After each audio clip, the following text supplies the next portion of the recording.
저희는 커넥션으로 끈끈이 연결된 1조고요. 오늘 발표를 맡게 된 송웅입니다.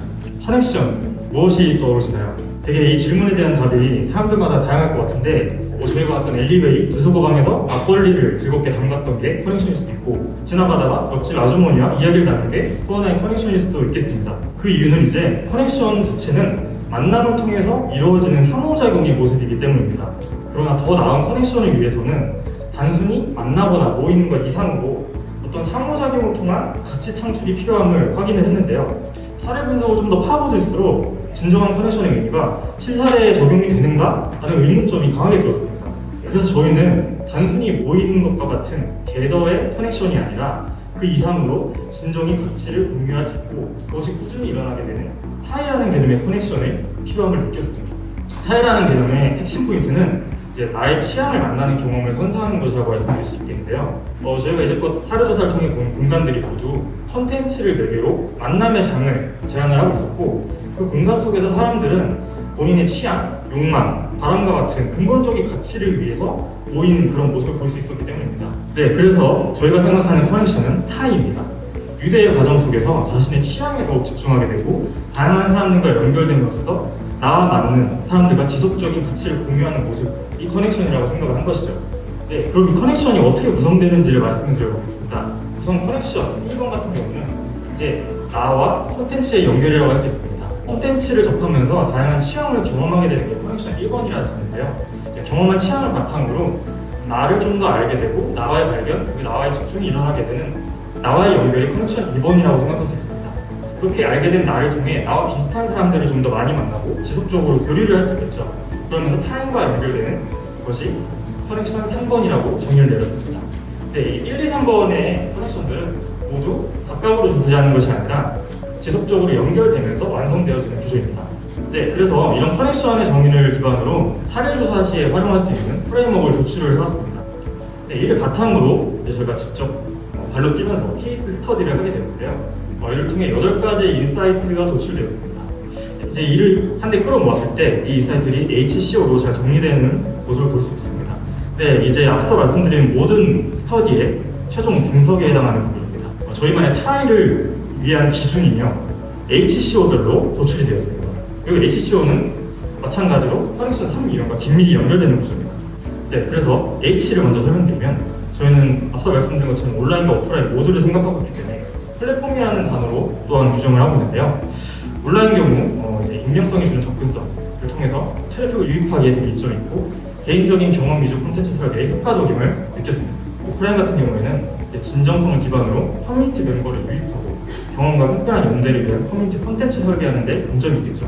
네, 그래서 저희의 연결 유형 1, 2번 같은 경우는 이제 개인적인 경험이 조금 더 주가되는 그런 것이다 보니까 아무래도 온라인과 오프라인을 섞어서 사용할 수 있을 것입니다. 그에 반해서 이제 커뮤니티가 중요한 3번 유형의 커넥션 경우는 오프라인의 연계를 아무래도 좀 더 끌어내면서 비대면적인 끈끈한 연대를 지속할 수 있겠죠. 네, 오퍼레이션 같은 경우는 커넥션 유형 1, 2번의 경우에 나의 취향을 만나고 콘텐츠와 자연스럽게 연결되는 만남을 유도하는 운영 방식이 필요함을 이제 생각을 하고 그래서 단순한 콘텐츠로 접근하는 것이 아니라 공간의 미디어화 전략을 활용하여서 운영을 하면 좋겠다는 판단을 했습니다. 3번, 타인과의 연결되는 커넥션 같은 경우에 커뮤니티 형성 등을 통해 이제 지속되게 하기 위해서 기브앤테이크가 확실한 멤버십 모델을 운영적인 측면으로 고려하는 게 좋다고 판단했습니다. 네, 그리고 콘텐츠를 이제 적용하기 위한 기준인데요. 취향 경험, 1번 커넥션 같은 경우에는 에코 테넌트, 그리고 브랜드 사회적 가치 창출 요구, 체험형 요소가 갖춰졌는지, 취향적 소유욕 유발이 되는지 같은 기준을 생각을 했고 나를 발견한 2번 커넥션 같은 경우는 개인의 시간과 공간이 보장되는 콘텐츠인지 온라인과 오프라인의 연결성이 어떠한지가 기준이었습니다. 네, 3번 같은 경우는 타인과의 연결, 끈끈한 커뮤니티가 발현되는 콘텐츠인지 그래서 자연스럽게 관계가 형성되는지를 기준으로 삼았습니다. 네, 그래서 저희는 타이 대화를 합니다. 이를 통해서 타인과 끈끈하게 소통할 수 있고 다양성을 수용할 수 있습니다. 이는 곧 나의 생각만 갇혀있는 것이 아니라 더 나은 결과물, 나아가 더 나은 나를 만들어갈 수 있는 라이프 스타일을 경험하는 것이라고 생각을 했습니다. 네, 저희는 여기까지 준비하고요. 댓글 들어주셔서 감사합니다.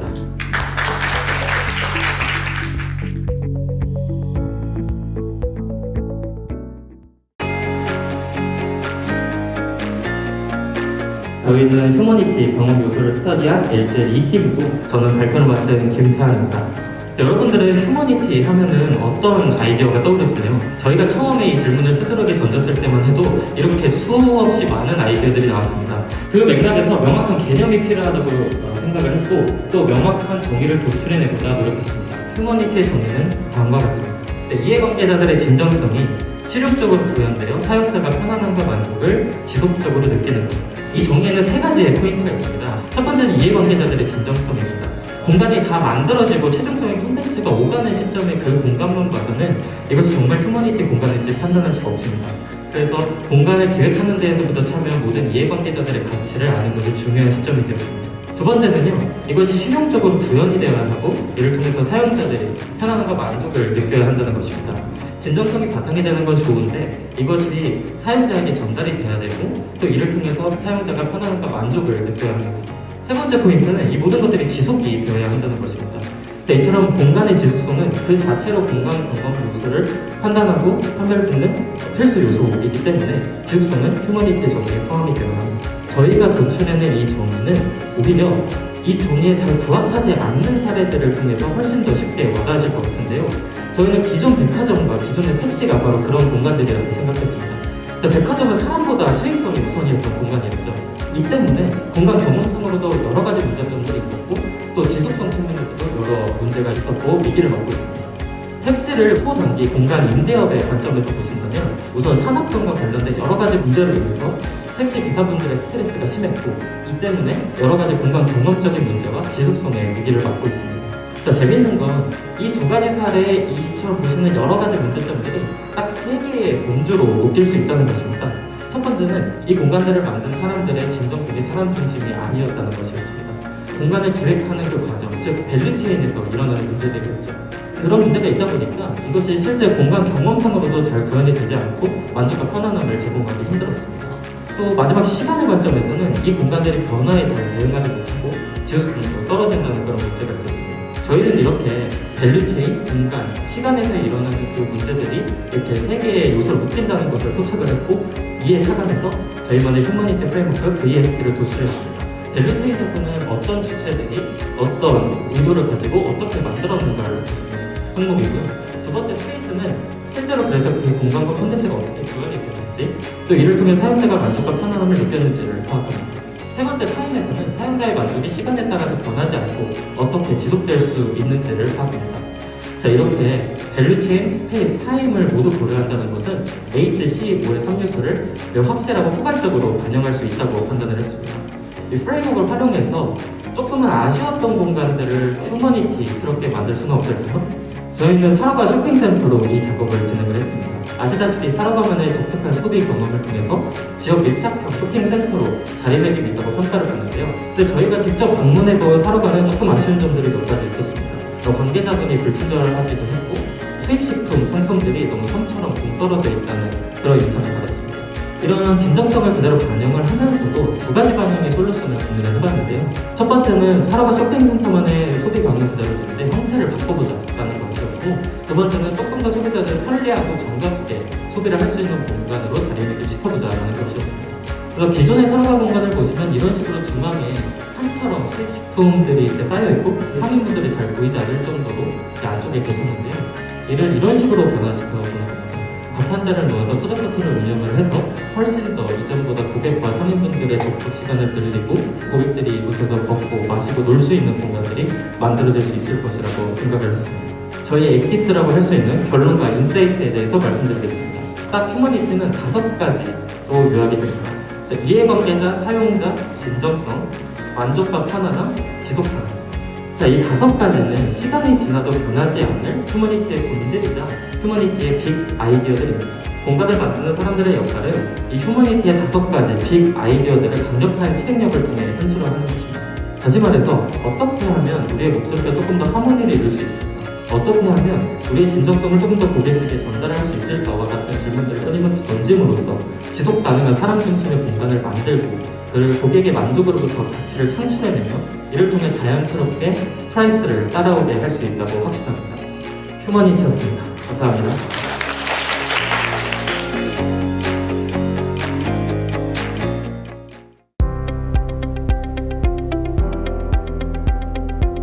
도시 도시 문화 요소 6요소 중에 인조이먼트를 스터디한 내용에 대해서 공유해드리고자 합니다. 저는 발표를 맡은 박소영입니다. 고대부터 주류 철학은 이성을 중시하고 인간의 원초적인 본성과 욕망을 억압했지만 동시대 철학은 즐거움을, 감각을 일깨우고 삶을 진정으로 실현할 때 느끼는 삶의 본질적 요소로 인정을 하고 있습니다. 바로 지금 현재를 살고 있는 MZ세대는 어떤 즐거움을 어떻게 실현하고 있을까요? MZ세대는 각자의 방식대로 다양한 즐거움을 추구하고 취향과 개성을 표현하는데요. 여기서 가장 중요한 것은 이런 즐거움을 추구하는 걸 통해서 자기 자신에 대한 가치를 발견한다는 점입니다. 그래서 정의를 다음과 같이 내렸습니다. MZ세대의 즐거움이란 자신의 욕망을 알고 실현하는 것이다. 즉, 인조이먼트는 마이웨이다. 이러한 정의를 바탕으로 그리고 지금까지 공부한 내용을 바탕으로 즐거움을 유형화해 보았는데요. 저희는 이 5가지 유형을 바탕으로 사례 분석을 실시를 했습니다. 네, 저희는 이렇게 15가지 사례 분석 결과를 또 HCO 차원에서 정리를 해보았습니다. 정리를 했을 때 정서적 즐거움에 특화된 공간의 경우에는 일상에서 벗어나 자연과 함께하는 공간, 나에게 집중하고 몰입할 수 있는 개인적인 공간이 제공되어 있었고요. 공간의 시퀀스에 따라서 이런 체크인을 해서 계속 1년의 개인화된 서비스를 제공하는 컨텐츠를 얻고 굉장히 향과 소리 이런 감각적인 요소가 예민하게 느껴지는 경험을 할 수가 있습니다.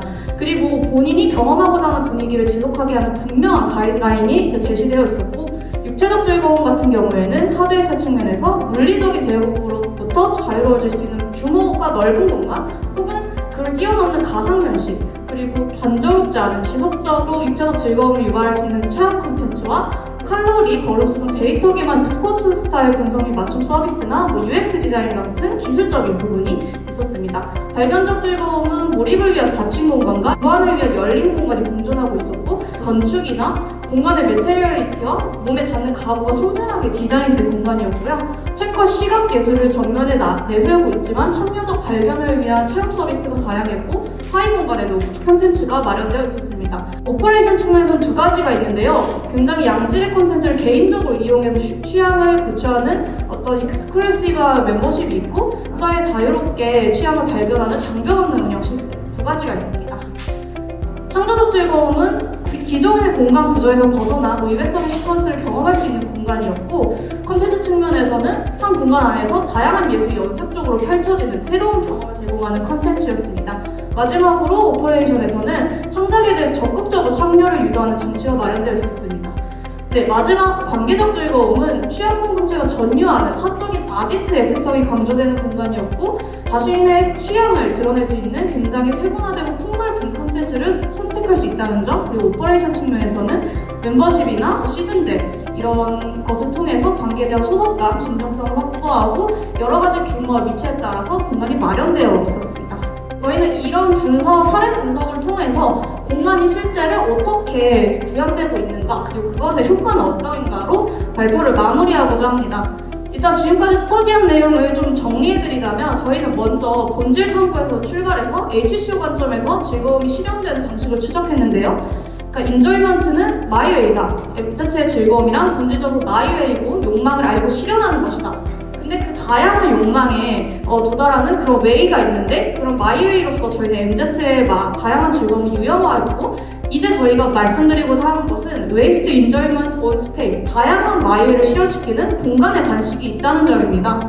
그래서 저희의 인사이트는 다음과 같습니다. 즐거움을 실현하는 공간의 방식. 먼저 이제 정서적 즐거움의 경우에는 명상가의 호캉스의 웨이를 제공하고요. 육체적 즐거움에 특화된 공간은 기술의 날개로 스마트해진 육체.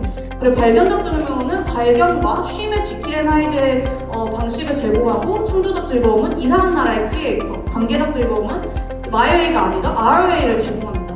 이런 5가지 공간이 개인이 자신의 취향을 찾고 가치를 시하는 마이웨이, 나아가 마이웨이를 가는 개인들이 연대해서 함께 가는 RWA, 그리고 마이웨이와 RWA가 창발하면서 따로 또 같이 즐거운 도시, 이런 가치 사슬을 지탱하는 공간을 생산하는 데 기여하고, 최종적으로 즐거움이 극대화된 라이프스타일 시티로 나아갈 수 있다고 기대하고 있습니다. 이상으로 발표를 마치겠습니다. 감사합니다.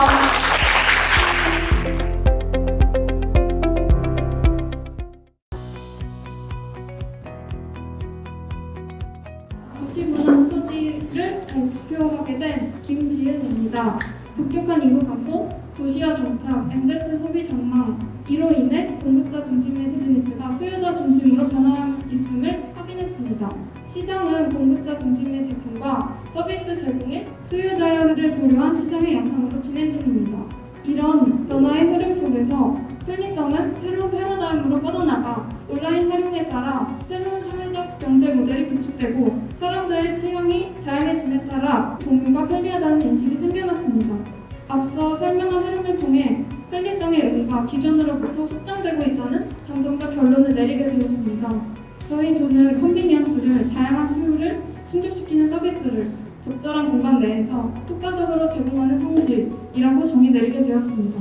프레임워크에 대해 설명드리도록 하겠습니다. 편리성에 반영하는 정의를 도출해냈고 그에 해당하는 다양한 답사를 진행했습니다. 답사 결과 실제로 편리했던 점과 불편했던 요소들을 브레인스토밍하면서 비슷한 소점군으로 분류하는 과정을 거쳤습니다. 정의를 3가지로 나눠 6가지 요소를 모두 도출해냈습니다. 6가지 요소에는 접근성, 한목적성, 쾌적성, 디지털 연계성, 다원성, 공유성이 있습니다. 네, 이어서 발표를 맡게 된 윤수진입니다. 프레임워크를 통해 분석한 사례 결과에 대해 말씀드리도록 하겠습니다. 접근성이란 정보, 서비스로의 접근이 용이한 특성을 의미합니다. 두 곳 모두 대중교통을 활용해 손쉽게 접근할 수 있었고 특별 안내 책자를 제공하여 이용 편의를 극대화하고 있었습니다. 한목적성이란 공간, 서비스 분연의 목적과 존재가치 실현에 관한 특성입니다. 유니언타운 한남과 커넬워크의 경우 공간의 구분이 명확해 기능 간 충돌이 발생하지 않고 다양한 형태의 가구를 구비하여 소비자로 하여금 3가지 이상의 자세를 취할 수 있도록 하고 있었습니다. 공간 목적이 바람직하게 실현되고 있는 모습을 발견할 수 있었습니다. 쾌적성이란 공간의 환경, 청결 관리, 자연적 요소를 고려하는 특성입니다. 두 공간 모두 주기적인 관리를 통해 이용자의 불편을 최소화하고 플랜테리어를 활용해 공간의 쾌적성을 극대화하고 있었습니다. 특히 맹그로브 신철의 경우 크레딧 예약 제도를 통해서 적정한 인구 밀도를 유지하는 시스템을 운영하고 있었는데 이 점이 상당히 인상 깊었습니다.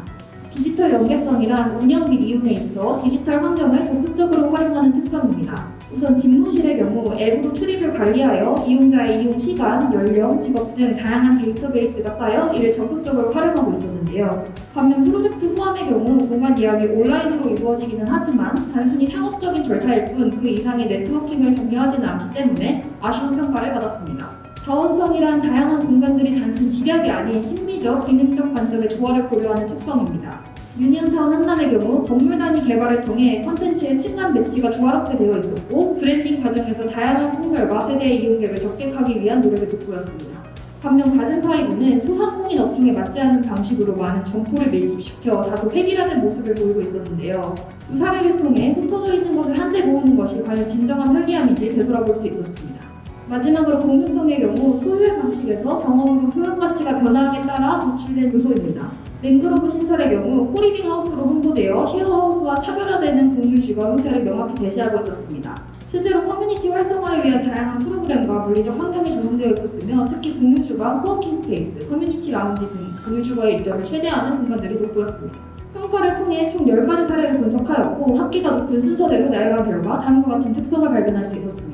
메디컬 타운을 제외하고 9가지 사례에서 비슷하게 충족되는 요소들은 접근성, 한목적성, 쾌적성으로 주로 과거부터 논의되던 편리성의 개념이었습니다. 한편 붉은색 영역은 공유성, 디지털 연계성, 다원성으로 사례별 편차가 상당했습니다. 대부분이 사회 변화로 인해 확장된 편리성에 속하고 있었으며 이 요소들에서 우수한 평가를 받은 사례는 상당히 제한적이라는 점을 확인했습니다. 박스 안의 세 공간의 경우 이용 연령대가 대부분 MZ세대로 불편함을 감수하고도 기꺼이 공간에 방문하며 동조하기도 하는 MZ세대의 특성을 재확인해볼 수 있었습니다. 우측의 커넬워크와 가든파이브 같은 경우에는 푸른색 영역에서는 일정한 수준의 평가를 받았으나 붉은색 영역이 거의 존재하지 않음을 확인할 수 있었는데요. 불과 10년 전까지만 해도 기대에 힘입어서 보도되었으나 현재는 상반된 평가를 받고 있는 공간들입니다. 그렇다면 공간 그리고 나아가 도시의 수명을 결정하는 요소는 무엇일까요? 프레임워크로 만들어낸 6가지 요소 중 공유성, 디지털 연계성, 다원성은 오늘날 특히 강조되는 차원임을 확인할 수 있었습니다.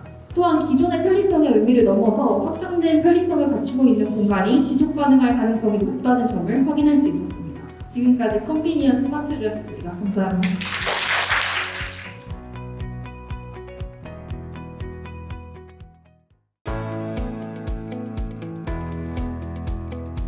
반갑습니다. 저는 노조 웰니스 팀의 발표를 맡은 오대호라고 합니다. 여러분은 웨니스 하신가요? 아마 이 질문에 대한 답은 다양하게 나올 수 있을 것 같습니다. 빽빽한 주거 환경, 그리고 출근길에 지옥철과 교통나는 매일 아침을 전쟁같이 만듭니다. 한마디로 일상의 밀도가 너무 높은 것이죠. 스웨덴의 이 토마스 교수의 연구에 따르면 자연 녹지 환경이 20% 미만일 경우에는 각종 정신건강 문제에 빠질 위험이 높다고 합니다. 높은 소음과 사회적 밀도가 도시의 신체 정신건강 문제를 지속적으로 악화시킨다는 것이죠. 저희는 이러한 문제들이 혹시 도시의 속도가 너무 빨라서 그런 것은 아닐까라고 생각을 해봤습니다. 많은 도시민들이 항상 바쁘고 빠른 스텝 속에 살고 있습니다. 따라서 저희는 도심 속 웰니스를 위해서는 도시의 속도를 낮추는 것이 중요하다고 판단하겠습니다. 그렇다면 이런 빠른 흐름을 가진 도시의 속도를 어떻게 낮출 수가 있을까요? 저희는 사람들이 공간 속에 멈춰서서 머무는 것이 중요하다고 봤습니다. 사람들을 공간에 머무게 하려면 그들을 몰입시킬 무언가가 필요하다고 봤습니다. 심리학자 칙센마이는 시간의 흐름을 잊을 정도로 무언가에 집중한 상태를 몰입이라고 불렀습니다. 똑같은 30분의 쉬는 시간이 주어진다 하더라도 다른 일 생각을 하다 제대로 쉬지 못한 사람은 낮은 질의 경험을 한 반면 충분히 몰입해서 쉰 사람은 충분히 휴식했다고 느낀다는 것이죠. 결국 절대적인 시간의 양은 동일할지라도 질은 달라질 수 있다는 겁니다. 이미 우리 일상에 너무 몰입이 많은데 과연 또 몰입을 해야 되는 건가? 이미 많은 것들에 우리는 과몰입되어 있습니다. 이때 우리는 과몰입에서 과를 덜어내고 온전하고 올바른 상태의 몰입이 필요한 시점이라고 생각합니다. 저희가 지금까지 웰니스에 대해 고민한 바를 쭉 정리를 해보면 웰니스란 총체적인 삶의 질을 높이기 위하여 도시의 속도를 낮추고자 머무름과 몰입의 단계를 거치게 되는 과정이라고 말할 수가 있겠습니다. 저희는 국내외의 여러 가지 웰니스 사례들을 쭉 한번 모아봤습니다. 사례들을 쭉 한번 보다 보면서 저희는 이러한 사고에 좀 도착을 하게 되었습니다. 어떤 공간을 방문하게 되는 사람의 입장에서 살펴봤을 때 대체 이 사람이 이 공간에 왜 방문을 하는 것인가? 이 사람이 실제로 공간을 가가지고 어떤 이벤트를 경험하는가? 이 공간에 다녀간 후에 이 공간이 지속적으로 운영이 잘 돼서 과연 사람들이 재방문하거나 아니면 다른 사람들까지 끌어모을 수 있는가? Why, What, Withstand 이 세 가지 질문을 저희 프레임워크로 삼고 답사지에 대한 HCO 분석을 진행하겠습니다. 이걸 바탕으로 저희 첫 번째 답사지 노들섬에 대한 분석을 소개해드리도록 하겠습니다. 저희는 이 노들섬의 하드에셋을 경의선 숲길과 좀 비교를 해보았는데요. 우선 동선적인 측면에서 경의선 숲길은 좀 더 일직선에 가까운 동선이었는데 노들섬은 좀 더 구불구불한 형태였습니다. 또한 노들섬은 이 보행로 외에도 매트 깔고 둘러앉을 수 있는 공간이 많아서 또 몰입하기 좋은 환경이었다라는 점을 말씀을 드립니다. 다음은 노들섬의 컨텐츠입니다. 왼쪽에 실제 입점한 브랜드고 오른쪽이 그 브랜드에서 런칭한 이벤트라고 보시면 되겠습니다. 여기 같은 경우에는 이 한국의 전통 문화를 바탕으로 한 컨텐츠를 통해서 일종의 공유회장을 만들었는데요. 이 공유회장에서 사람들이 만남으로써 일종의 이야깃거리를 만들어내는 모습을 우리가 확인할 수 있었습니다. 저희 두 번째 답사지는 오모트에 대해 소개를 좀 드리도록 하겠습니다. 이 오모트 같은 경우는 이 한국의 전통차 문화를 소개하는 티세레머니 브랜드인데요. 굉장히 여유로운 분위기에서 이 전통적인 다도 문화에 좀 몰입할 수 있는 그런 환경입니다. 티 종류별로 그에 알맞는 이 음원들을 직접 제작을 해서 제공을 해주고 있었습니다. 다양한 콘텐츠들을 만날 수 있던 그런 공간이라고 할 수가 있고요. 그 분석을 바탕으로 해서 몇 가지 인사이트를 좀 도출해봤습니다. 건축물인 하드에셋은 우리의 시선을 집중시키고 공간의 컨텐츠는 사람과 공간의 만남을 주선하며 마지막 공간의 오퍼레이션은 사람과 공간의 재회를 이끌어낸다고 보았습니다. 저희는 결국 사람이 공간을 바라보고 만나고 다시 만나는 이 과정 속에서 어떻게 하면 몰입을 이끌어낼 수 있을까 생각을 진행해봤습니다. 자연, 우연, 스토리 이 세 가지 요소가 몰입을 이끌어내는 가장 주요 장치라고 결론을 내렸습니다.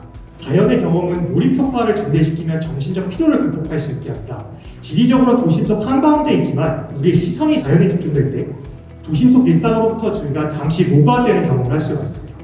우연은 마치 우리가 길을 거닐다가 우연히 만난 책방에서 예기치 못한 책을 발견한 그 순간 그 책에 흠뻑 빠져들게 되는 그런 느낌이라고 볼 수가 있겠습니다. 세 번째는 스토리입니다. 좋은 스토리는 사람들로 하여금 몰입하게 만듭니다. 소리가 잘 전달된 공간은 방문객들과의 재회를 이끌어냅니다. 저희는 결국 이 자연, 우연, 스토리라는 몰입의 3요소가 최대한으로 충족될 때 진정한 웰니스적인 공간에 가꿔질 수 있다라는 결론을 도출했습니다. 저희가 지금까지 했던 얘기를 쭉 정리를 하면 자연, 우연, 스토리라는 세 가지 몰입의 장치를 통하여 몰입을 이끌어내고 사람들로 하여금 그로 인해 머무르게 함으로써 도시의 속도를 낮추고 이로써 궁극의 웰니스, 즉 총체적인 삶의 질을 향상시킬 수 있다라는 말씀을 드리면서 저희 노조 웰니스 팀의 발표를 마치도록 하겠습니다. 해주셔서 감사합니다.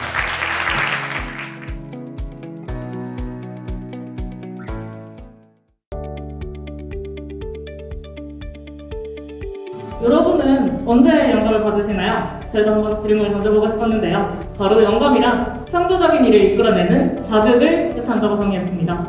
영감은 그냥 수동적으로 수용만 하는 자극이 아닙니다. 의미 있는 자극으로 받아들이고 재가공해냈을 때 그때서야 영감이라고 부를 수 있다는 점을 저희는 주요하게 파악했습니다. 유레카 모먼트 다들 들어보셨죠? 아르키메데스가 목욕을 하다가 욕조에 넘치는 물을 보고 부력의 원리를 떠올리면서 유레카라고 외쳤다는 순간을 말합니다. 물에 욕조에 들어가니 물이 넘친다. 이것은 자극의 수동적 수용이죠. 근데 욕조에 들어가니 물이 넘친다. 아, 왕관도 물에 한번 넣어봐야겠다. 이 부분이 바로 영감의 순간입니다. 그 자극과 아르키메데스가 혼자 머릿속으로 골똘히 생각하던 그 생각들을 연결시켰을 때 비로소 이 영감이 떠올랐다고 말할 수 있습니다. 욕조에 들어가니 물이 넘친다는 정보, 즉 자극은 그 자체로서 영감은 아니지만 영감을 이끌어내는 시작이자 조건이 될 수 있습니다. 그래서 영감은 창조적인 일을 이끌어내는 자극이며 영감은 이런 일련의 과정을 통해 떠오릅니다. 영감의 과정은 인풋, 스토어, 아웃풋, ISO 이 단계로 나누어서 영감을 보다 면밀하게 이해했습니다. 이 일련의 과정은 아주 천천히 진행될 수도 있고 또 단숨에 진행될 수도 있습니다. 각 단계에 대해서 자세하게 살펴보겠습니다. 첫 번째 단계는 인풋입니다. 외부로부터 자극이 들어오는 단계입니다. 그 자체로 영감이 될 수도, 영감이 될 재료로 보관될 수도, 흘려보내질 수도 있는 단계이죠.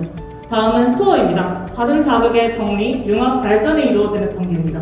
이 과정에서는 저희는 이 사람이 생각을 비우고 이런 기존의 자극들이 잘 정리, 융합, 발전될 수 있도록 돕는 게 중요하다고 생각했습니다.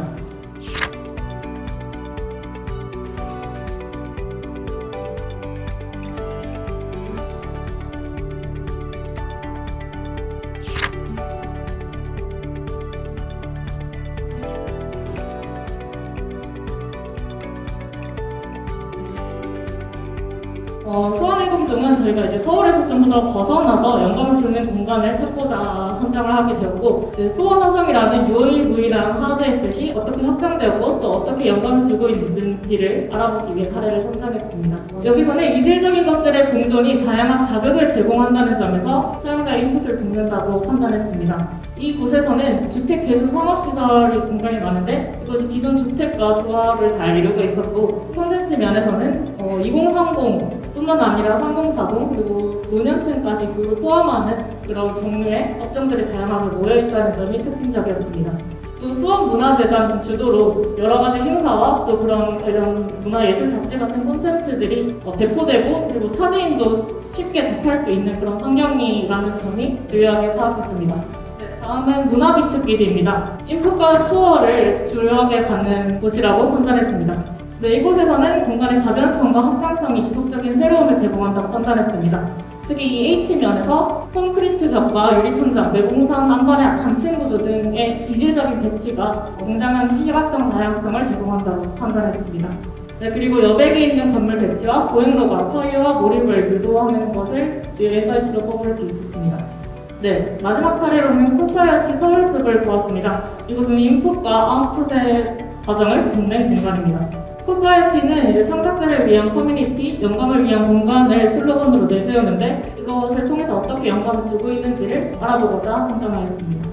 인풋 면에서 상상력을 자극하는 인테리어와 필요에 따라 변화하는 공간이라는 점이 이 코사이어티가 영감을 돕는 주요 요소라고 판단하였습니다.